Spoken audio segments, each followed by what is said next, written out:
Hi everyone, welcome to mini learning platform. हम लोग का टॉपिक अभी चल रहा है व्यंजन। व्यंजन के अंतर्गत हम लोग आज का टॉपिक है प्रयत्न क्या है और प्रयत्न के कितने भेद होते हैं। चलिए शुरू करते हैं। प्रयत्न क्या है?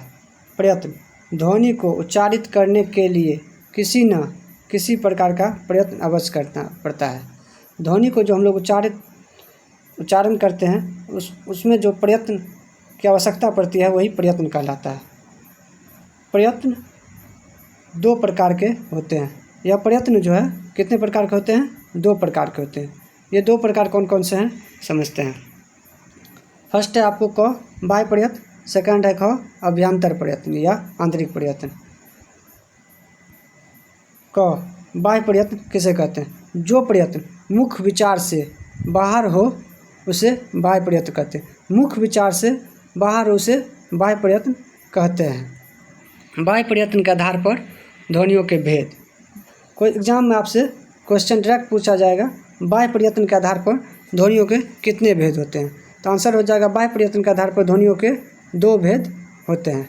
आगे हैं ये दो भेद कौन कौन से हैं सो समझते हैं। घोष व अघोष ध्वनियाँ नंबर 1 भेद, और सेकंड भेद है आपको अल्पप्राण व महाप्राण।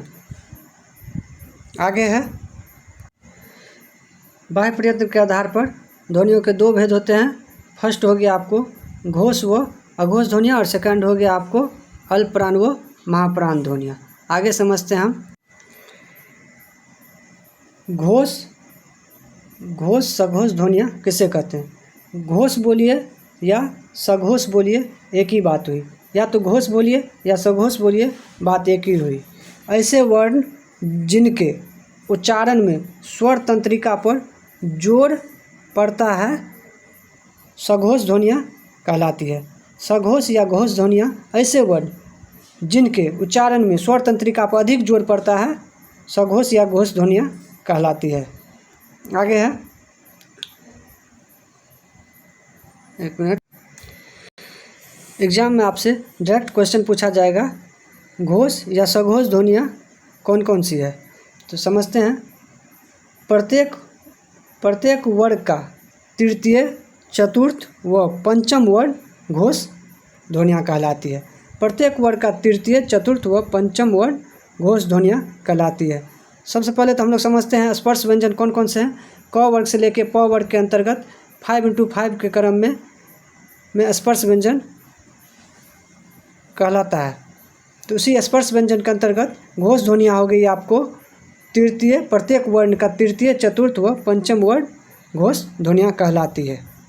आगे है आपको अघोष ध्वनियाँ किसे कहते हैं? अघोष ध्वनियाँ ऐसे वर्ण जिसके उच्चारण में स्वर तंत्रिका पर कम दबाव पड़ता है अघोष ध्वनियाँ कहलाते हैं। ठीक विपरीत घोष ध्वनियाँ में स्वर तंत्रिका पर अधिक दबाव पड़ता था और यहाँ पे घोष ध्वनियाँ में कम दबाव पड़ रहा है स्वर तंत्रिका पे, तो अघोष ध्वनियाँ कहलाई। आगे है ये अघोष ध्वनियाँ कौन कौन सी है? प्रत्येक वर्ग का प्रथम और द्वितीय वर्ण अघोष कहलाता है। प्रत्येक वर्ग का प्रथम और द्वितीय वर्ण अघोष कहलाता है और प्रत्येक वर्ग का तृतीय, चतुर्थ और पंचम वर्ण घोष ध्वनि कहलाती है। आगे है, इसे एग्जाम के पॉइंट ऑफ व्यू से याद करने का सबसे अच्छा तरीका है क वर्ग से प वर्ग में कौन सी ध्वनियाँ अघोष है और कौन सी ध्वनियाँ घोष है। इसे याद करने का सबसे आसान तरीका है, आप मेरे बातों पे ध्यान दीजिएगा। क और ख ये हो गए आपके अघोष, ग, घ और अर ये हो गए आपके घोष। ऊपर हम लोगों ने आगे से पहले पढ़ा जो प्रथम और द्वितीय वर्ण अघोष वर्ण है, अघोष ध्वनि है, और तृतीय, चतुर्थ और पंचम ये हो गए घोष ध्वनि। तो इसी क्रम में हम लोग इस प्रकार से अब इसे शॉर्ट ट्रिक से याद करेंगे। समझने का प्रयत्न कीजिएगा आप लोग। ये है आपको अघोष, अघोष, घोष, घोष, घोष। इस क्रम में आप लोग याद कीजिए।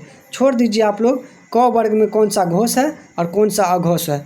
आप लोग इस बात पे ध्यान दीजिए। आप लोग सिर्फ दिमाग में इतना बैठा लीजिए अघोष, अघोष, घोष, घोष, घोष। इस क्रम आप लोग याद कर लीजिए। जैसे ये हो गया अघोष अघोष घोष घोष घोष।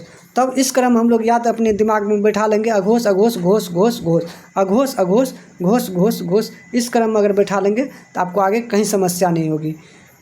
इसलिए हम लोगों ने इसे नीचे में क्लियर दर्शा दिया है, अघोष अघोष फिर घोष घोष घोष। इस क्रम में आप लोग याद कर लीजिए, कहीं पे दिक्कत नहीं होगी। आपसे पूछा जाएगा प वर्ग में कौन सी ध्वनियाँ अघोष है और कौन सी ध्वनियाँ घोष है, तो आप लोग क्लियर आप लोग बता पाइएगा।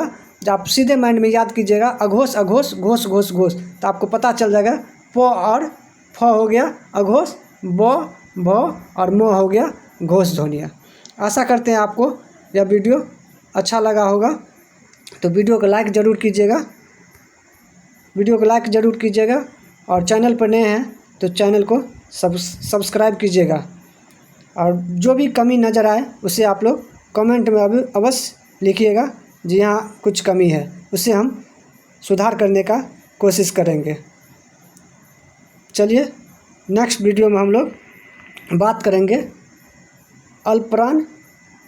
नेक्स्ट टॉपिक में हम लोग बात करेंगे अल्पप्राण व महाप्राण ध्वनियों को डिटेल में समझेंगे। आज तो हम लोगों ने घोष सघोष या अघोष ध्वनियों को डिटेल में समझ लिया। आप लोग सीख गए होंगे ये घोष ध्वनियाँ कौन सी है या अघोष ध्वनियाँ कौन सी है। नेक्स्ट वीडियो में हम लोग बातें करेंगे अल्पप्राण व महाप्राण किसे कहते हैं, और इसे अल्पप्राण महाप्राण को पहचानने का शॉर्ट ट्रिक भी हम लोग देखेंगे। चलिए आगे नेक्स्ट वीडियो आप लोग के सामने आएगा। आप लोग वीडियो को लाइक ज़रूर कीजिएगा और चैनल को पे नए होंगे तो सब्सक्राइब कीजिएगा। Okay, love you all, thank you, जय हिंद।